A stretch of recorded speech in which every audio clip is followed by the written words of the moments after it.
Un encuentro con su palabra, porque secase la hierba, marchitase la flor, mas la palabra de Dios permanece para siempre. Con ustedes, el doctor José Ricardo Arias Quintero.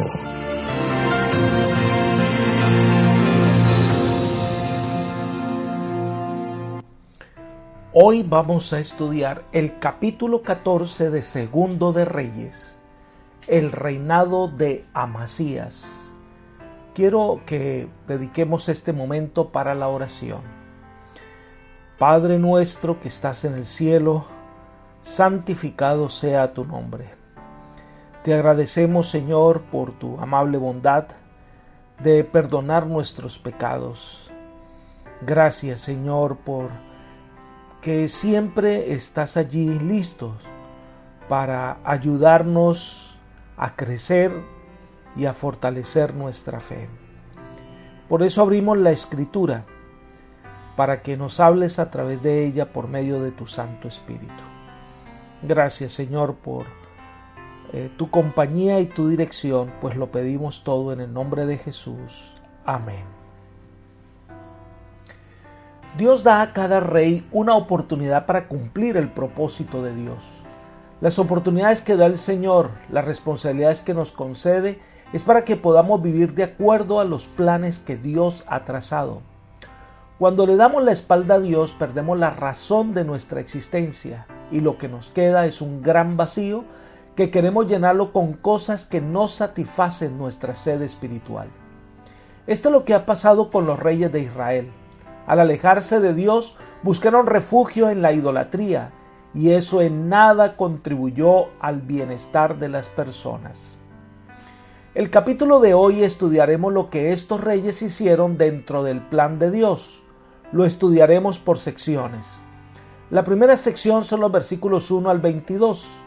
Allí el enfoque del autor es ahora sobre el rey de Judá, Amasías. Miremos la evaluación del reinado de Amasías, versículos 1 al 4. En el año segundo de Joás, hijo de Joacás, rey de Israel, comenzó a reinar Amasías, hijo de Joás, rey de Judá. Cuando comenzó a reinar tenía 25 años y reinó en Jerusalén 29 años. El nombre de su madre era Joadán de Jerusalén. Hizo lo recto ante los ojos de Jehová, aunque no como David su padre, ya que hizo conforme a todas las cosas que había hecho Joás su padre. Con todo, los lugares altos no fueron quitados, pues el pueblo aún sacrificaba y quemaba incienso en esos lugares altos. Amasías era hijo de Joás, el rey de Judá. Era un hombre que trató de seguir los pasos de su padre. Sin embargo, su gran error es que después de vencer a los edomitas, se dedicó a la adoración de los dioses de Edom. Además, amenazó a un profeta de Dios por reprocharle su conducta. Por eso el pasaje describe que él quería hacer lo recto, pero nunca como David, porque David había establecido un alto estándar de devoción inalterable al Señor para que los reyes de Judá, que eran sus descendientes, pudieran seguir este camino. Amasías no siguió completamente al Señor. No eliminó los lugares altos donde se menospreciaba la ley de Dios y el consejo divino. Era un rey como sí, pero no. Quería adorar a Dios, pero resultaba adorando los dioses de Edom. Amasías vengó la muerte de su padre, versículos 5 y 6. Cuando el reino se afianzó en sus manos, mató a los siervos que habían dado muerte al rey, su padre. Pero no mató a los hijos de quien le dieron muerte, conforme a lo que está escrito en el libro de la ley de Moisés, donde Jehová había mandado diciendo: no harán morir a los padres por los hijos, ni a los hijos por los padres, sino que cada uno morirá por su propio pecado. Evidentemente hubo un periodo de inquietud y confusión después del asesinato de Joás de Judá, durante el cual, sin duda, el nuevo rey experimentó dificultades para hacer valer y conservar sus derechos. Cuando superó estos problemas y el rey estableció su autoridad en toda la nación, pudo tomar medidas eficaces contra los asesinos de su padre. Pero se dice que no mató a los hijos de los asesinos. La mención de este asunto indica que en aquellos tiempos, en tales circunstancias, era común matar a los hijos junto con sus padres, una práctica seguida por todas las naciones de aquel entonces. Sin embargo, en Israel no se haría así. Y para eso cita la ley de Moisés que aparece en Deuteronomio capítulo 24, versículo 16, donde el Señor dijo: los padres no morirán por los hijos, ni los hijos por los padres. Cada uno morirá por su pecado. Dios quiere que el transgresor mismo lleve todo el castigo por su crimen. En las Escrituras se hace una clara distinción entre el castigo infligido por una mala acción y los resultados naturales de tal acción. Sigamos estudiando la primera sección del libro Segundo de Reyes, capítulo 14, ahora los versículos 7 al 10. Amasías mató asimismo a 10,000 edomitas en el valle de la Sal. Tomó a Sela por asalto y la llamó Jocteel, como se la conoce hasta hoy. Entonces Amasías envió mensajeros a Joás, hijo de Joacás, hijo de Jehú, rey de Israel, diciendo: ven para que nos veamos las caras. Pero Joás, rey de Israel, envió a Amasías, rey de Judá, esta respuesta: el cardo que está en el Líbano envió a decir al cedro que está en el Líbano: dale tu hija por mujer a mi hijo. Pero las fieras que están en el Líbano pasaron y pisotearon el cardo. Ciertamente has derrotado a Edom, y tu corazón se ha envanecido. Gloríate pues, pero quédate en casa. ¿Para qué te metes en un mal que te hará caer junto a Judá? Amasías comenzó una campaña contra Edom. Este es un breve relato de lo que había ocurrido en ese momento. En el pasaje paralelo de Segundo de Crónicas se nos dice que no solo mató a 10,000, sino tomó preso a otros 10,000 que después fueron arrojados por un precipicio. El Valle de la Sal no se ha podido identificar totalmente, como tampoco Sela, que algunos han llegado a afirmar que es el mismo Petra. Lo cierto es que tuvo un éxito rotundo en su incursión a Edom, pero ahora Amasías dirige su visita a Israel. El asunto que no se explica en este texto es que Amasías, además de tener un gran ejército, había contratado de Israel a sueldo a 100,000 hombres valientes. Un profeta vino a Amasías y le advirtió que no hiciera eso, que no fuera con estos hombres a la batalla. Entonces Amasías los despidió. Ellos, disgustados, vinieron y saquearon varias ciudades de Judá. Amasías, embriagado por el éxito logrado contra Edom y enojado porque los soldados israelitas que regresaban a su tierra habían saqueado las ciudades de Judá, decidió hacer guerra contra Israel. Y le envía el mensaje: veámonos las caras. Esto era una declaración de guerra. La expresión invitaba a un combate personal. El rey de Israel le mandó un mensaje que demostraba el desprecio que sentía sobre el reino de Judá. Él le dice: el cardo que está en el Líbano envió a decir al cedro que está en el Líbano. ¿Había Amasías derrotado a Edom? Joás también había vencido a Siria, un reino mucho más fuerte. Su respuesta fue la de un caballero distinguido que considera un insulto el desafío de un enemigo indigno. El cedro era el mayor, el más fuerte y majestuoso árbol de Palestina. El cardo, una planta inútil, despreciable que se podía pisotear. De esta manera, comparaba el cardo con Judá y al Líbano con Israel. Pero el cardo le dice: dale tu hija por mujer a mi hijo. Recordemos que en el pasado Josafat hizo alianza con Acab y se le dio a la hija de Acab en matrimonio al hijo de Josafat. Al parecer la misma propuesta fue hecha por Amasías en algún momento, pero no fue aceptada. Y así fue. Joás se burlaba de Amasías por su propuesta y le sigue diciendo: ciertamente has derrotado a Edom y tu corazón se ha envanecido. Amasías se había ensoberbecido por su victoria sobre Edom, por haber triunfado en esta guerra sin la ayuda de las fuerzas israelitas. Amasías creyó que no sería difícil humillar a Joás. Muchas veces la gente se acarrea sus propias dificultades. No había razón para que Judá hiciera guerra a Israel. Joás hizo bien en no aceptar el desafío y en advertir a Amasías que estaba buscando dificultades para sí, para su nación, que era mejor que dejara las cosas tranquilas por la paz. Pero el registro nos dice que Amasías no hizo caso al respecto. Leamos los versículos 11 al 14. Pero Amasías no escuchó, por lo cual subió Joás, el rey de Israel, y se enfrentaron en Bet-Semes de Judá, él y Amasías, rey de Judá. Judá cayó delante de Israel, y cada cual huyó a su tienda. Joás, rey de Israel, tomó prisionero en Bet-Semes a Amasías, rey de Judá, hijo de Joás, hijo de Ocosías. Luego marchó a Jerusalén y rompió el muro de la ciudad desde la puerta de Efraín hasta la puerta de la esquina, 400 codos en total. Se apoderó además de todo el oro, la plata y todos los utensilios que hallaron en la casa de Jehová y en los tesoros de la casa del rey. Y después de tomar como rehenes a los hijos del rey, regresó a Samaria. Amasías estaba ofendido y por eso no razonaba. Actuaba como un niño malcriado y rehusó prestar oídos al sabio consejo que le daba el hombre con quien quería guerrear. Así que avanzó y se enfrentaron en Bet-Semes.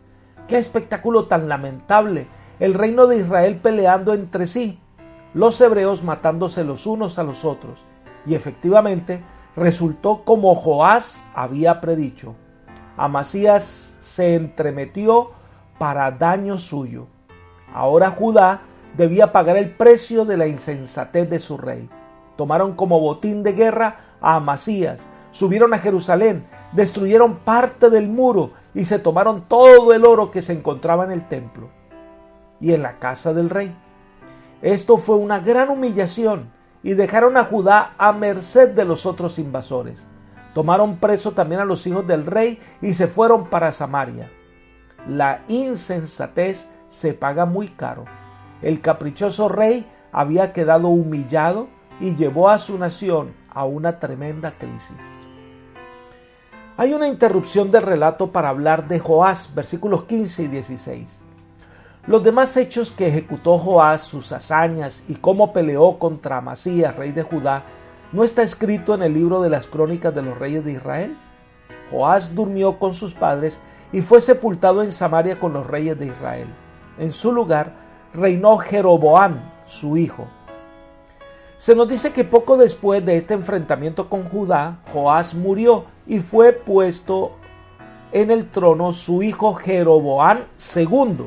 Marcaba así indiscutiblemente la tendencia de este rey de hacer lo mismo que hizo este malvado rey del pasado. Entonces vuelve el relato a Amasías, versículos 17 al 22. Amasías, hijo de Joás, rey de Judá, vivió 15 años después de la muerte de Joás, hijo de Joacás, rey de Israel. Los demás hechos de Amasías no están escritos en el libro de las crónicas de los reyes de Judá. Conspiraron contra él en Jerusalén, y él huyó a Laquis, pero lo persiguieron hasta Laquis y allí lo mataron.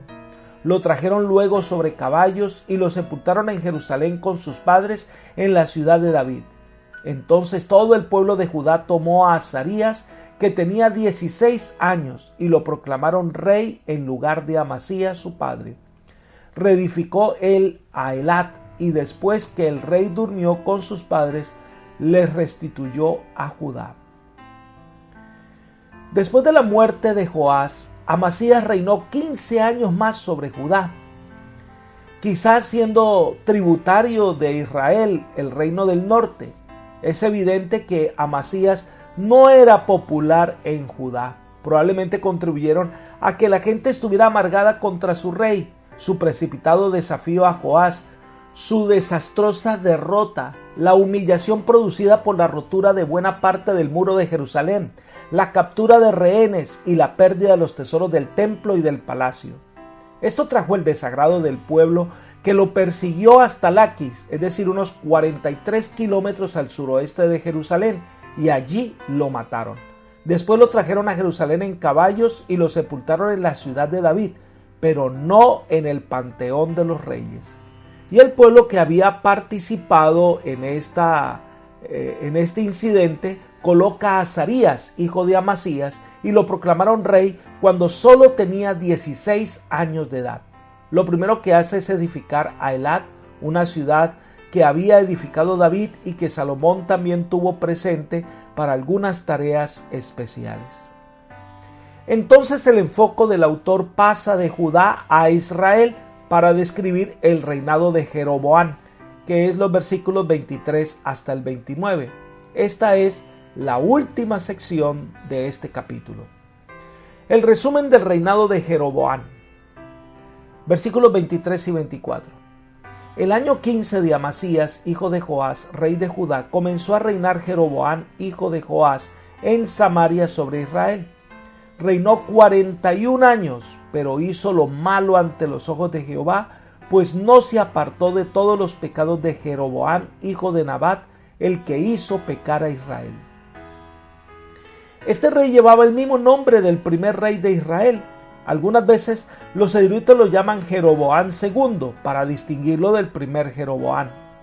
Tal vez le pusieron ese nombre porque recordaban al fundador del reino de Israel, y al ponerle ese nombre a su hijo, el padre pudo haber esperado que su sucesor sería un segundo fundador que llevaría a la nación a una nueva era de fortaleza y prosperidad. El resumen es que él hizo lo malo ante los ojos de Jehová. Es decir, no hizo la diferencia. Siguió el mismo camino.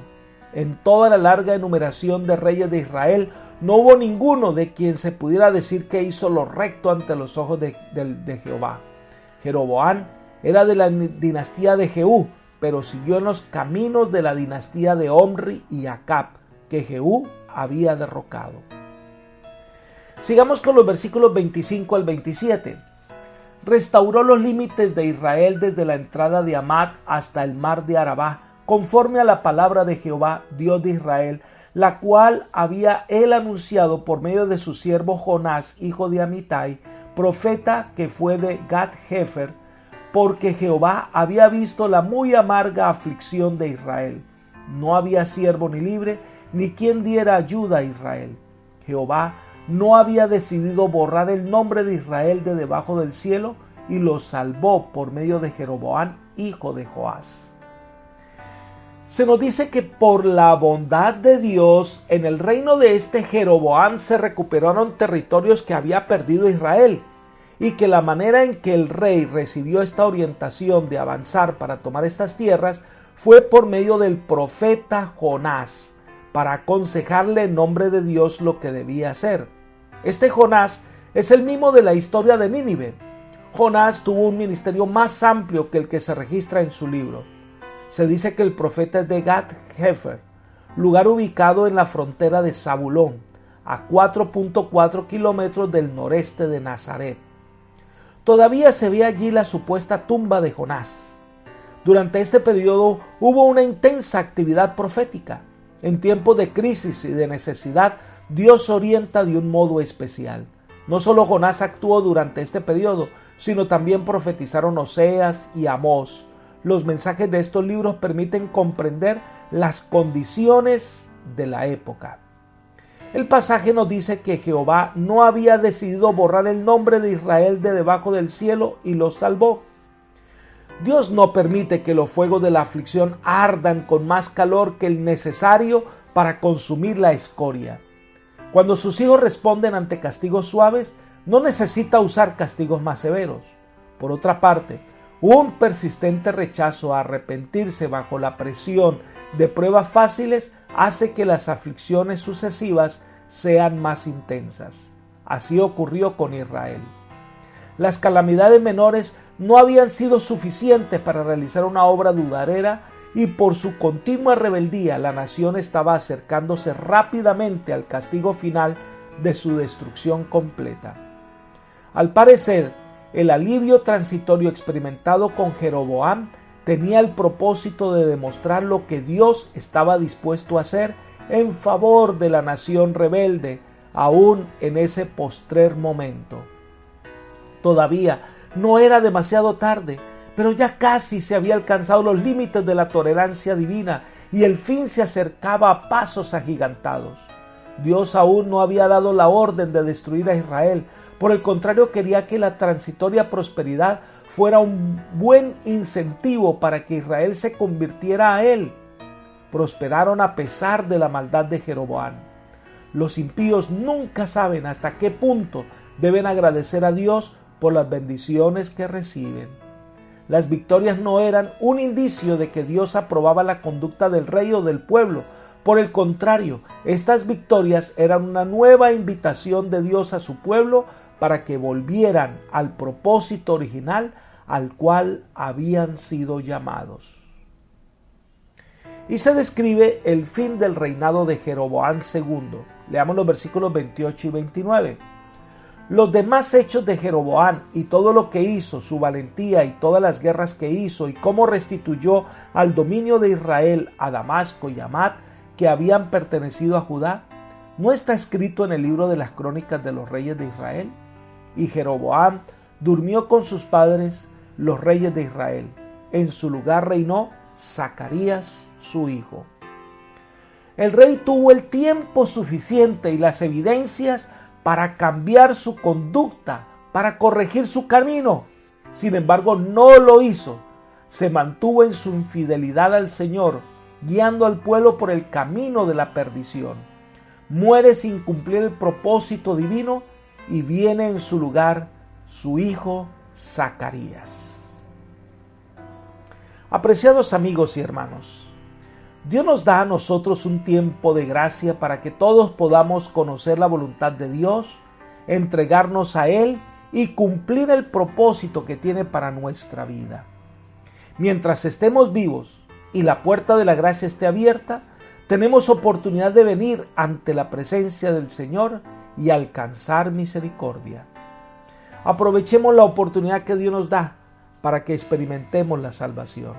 Te invito a venir a Jesús, porque Él es el camino, la verdad y la vida. Que el Señor te bendiga y te guarde hoy y te guíe por sendas de paz y justicia. Es mi oración por ti. Amén.